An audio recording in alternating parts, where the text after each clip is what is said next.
What are you recognized by?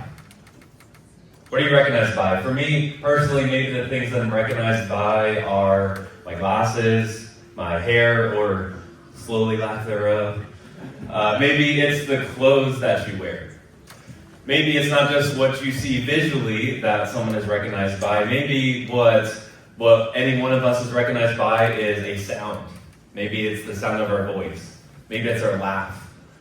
Maybe for some people, you know who you are. It's your sneeze.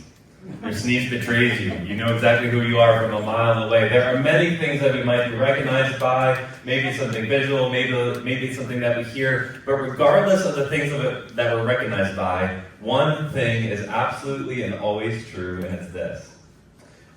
We are recognized by what we make public. Whatever we are recognized for, we are recognized by that thing because we make it public. A couple weeks ago, our family took a day trip down to Liberty Science Center outside of New York City. And while we were there and also at a rest stop on the way back, there were a couple of people that I greeted. I don't know who they are. I don't know their name. I never met them before. I'll probably never see them again. But yet I was able to greet them. How was that possible? Well, because on that day they were wearing an Eagles shirt or an Eagles hat. And what does a good Eagles fan do? When you see another Eagles fan, you just look over, you nod, and you say, "Go Birds." And they say, "Go Birds" back. And then you carry on your merry way.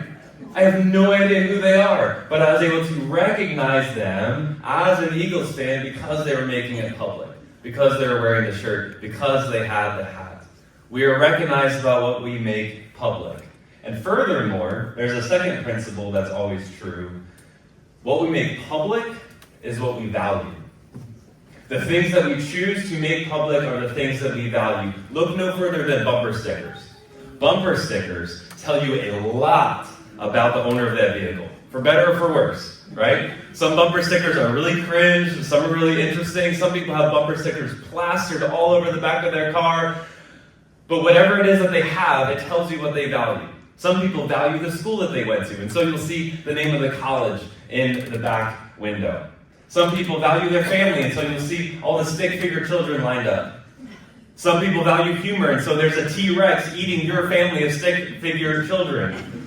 Whatever it is, though, what they've chosen to put on their vehicle is something that they value. We are recognized by what we make public, and what we make public is what we value. Here's the key question, though, that we want to consider this morning. Is your faith worth making public? Of all the things to make public, is your faith something that is worth making public?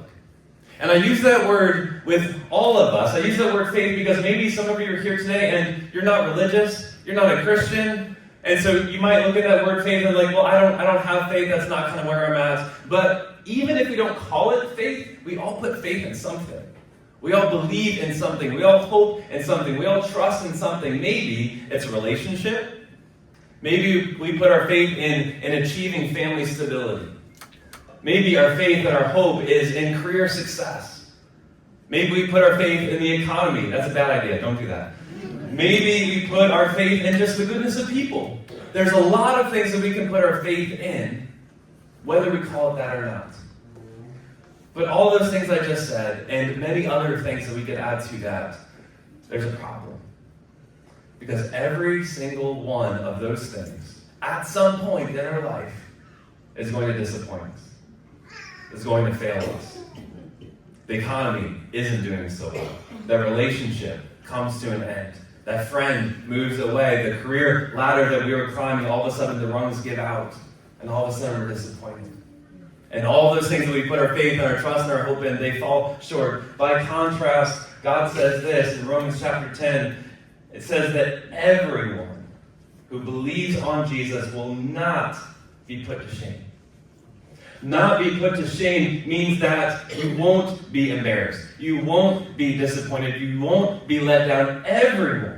Every single person who believes in Jesus will not be put to shame. Now, that doesn't mean that those who believe in Jesus don't face hardship. It doesn't mean that those of us who believe in Jesus won't face opposition or trial or loss or heartbreak. Carly just spoke about that a minute ago. There's still bad, painful things that happen. I have experienced those things in my life. I have been hurt by this life, but I've never been disappointed by Jesus. That's the difference. Everyone who believes in Jesus will not be put to shame. Now, what does it mean, though, to believe on Jesus? Does it mean that we go out and we get one of those Jesus fish and we slap it on the back bumper of our car and we add a little bit of Jesus to our life? Let me answer my own question with an image I'm going to show you in just a second. A picture that I took several years ago when I was in West Africa on a bush taxi. This is not the same bush taxi story from a few weeks ago. For those of you that were here, this is a different one. But while we were traveling along the road, we came across this bush taxi coming in the other direction. There's a lot to absorb in that picture, but I want you to notice something in particular. Does anyone read what that says? Mercedes. My friends, is that a Mercedes? No, it is not. By spray painting the letters Mercedes on the front of that broken down van, do you think that made it into a Mercedes? No, it did not. God doesn't want us to just add a Jesus bumper sticker to our life. He doesn't just want us to add faith on top of all the other things that we have going on. He wants to completely transform us from the inside out.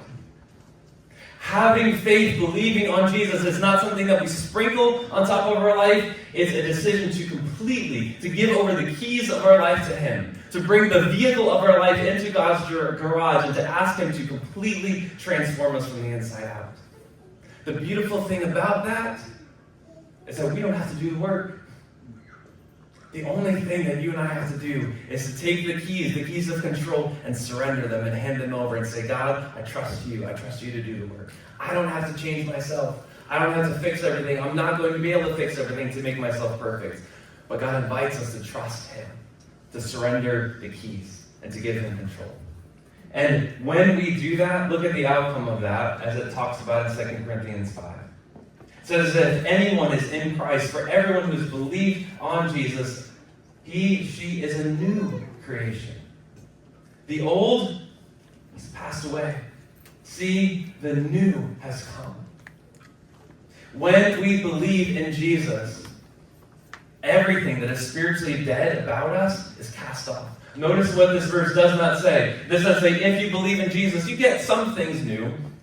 If you believe in Jesus, some of the old problems and patterns and things that you were stuck in, some of them go away, but some of them don't. No, it says that it is completely removed and you were made new. This is not spray painting Mercedes on the front windshield of the van. This is getting a brand new vehicle. And when we've been given that new life, when we've been made a new creation by Christ, there's only one natural thing left for us to do. Remember, what we are recognized by is what we make public. And what we make public is what we value. If and when we have been given a new life, we've been made a new creation by Christ, go public with it. Go public with it. And how do we do that?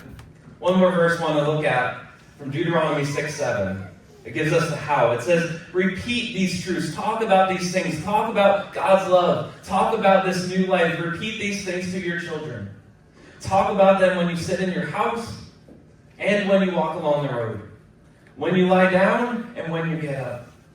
Once you and I have responded and we've understood God's incredible love toward us, it's natural for us to want to go public with that, to celebrate that, to talk about that. We do that with our children, and that's not just referring to our biological children or adopted children, but all children, all generations. We don't only talk about them when we're at home, although that's a great place to do it, but we also talk about it when we're on the road. In other words, when we're at work, when we're shopping at the store, as we're going about our daily routines, we find and look for opportunities to talk about this incredible transformation that God has done, starting in my own life, and has also done in so many others' lives. It means that I talk about it, I think about it as I'm going to sleep. It's the last thing I think about, and it's the first thing that I think about and talk about when I get up. Once we've been given that new life, it's natural for us to want to celebrate that new life. And that's the invitation that we have this morning. If you have not yet surrendered your life, handed over the keys of your life to Creator God who wants to know you personally, that is the most important decision you can make. Maybe that's why you're here today. For those of us who have done that, God's invitation is simple. Celebrate that new life by making it public. that faith is too valuable to just keep to myself. That's why we have stories of hope every time that we gather for worship, because what God has done in my life and in your life, it's too powerful, it's too transformative to just keep it something private between me and God. I celebrate that new life by making it public because it shows that I value it. What we make public is what we value. There's so many ways that we can do that. One of the ways that we celebrate new life by making it public is exactly what we're doing today. In just a few moments, we are going to meet individuals and we are going to meet families who are doing this exact thing. They are celebrating new life by making it public. That's what this morning's celebration is all about. It's parents who are responding to the incredible gift of new life, children that God has given to them. Stepping up to saying, this is who God has blessed us with. And by stepping up, by coming up here to celebrate that new life that God has given, those parents are in essence saying, yes, we want to be known, that we want to try our best to follow the Jesus way and how we raise our children. They're celebrating that new life by making it public, by making it known that that is something of value to them. And then just a minute after that, we're going to see individuals who are going to come up and are going to get baptized, and they're doing the exact same thing. They're celebrating new spiritual life by making it public. They are stepping up to get baptized and say, yes, I want to be known as someone who will try my best to follow the Jesus way and how I navigate my life. We're celebrating new life by making it public. Now today, nothing magical happens today. These families that are coming up to present their children, they're not suddenly going to become perfect parents. So, sorry, kids. Apologize to your children. They're not going to become better Christians or all of a sudden have the answers to all of the challenges that they're going to face. The individuals who are getting baptized also don't become a Christian 2.0. It doesn't mean that they're never going to stumble, never going to struggle, never going to go through hardship. There's nothing magical that happens today, but just like a married couple can look back on their wedding day as a moment to remember, today is a moment to remember. For them and for us as a church family. To look back on it and remember what God has done, this new life that He has given, and to never forget how wonderful, how meaningful, how celebratory it was to recognize what God has done by giving this new life, by making it public. One of the ways that we show how much we value the Lord and we honor Him is by declaring that publicly.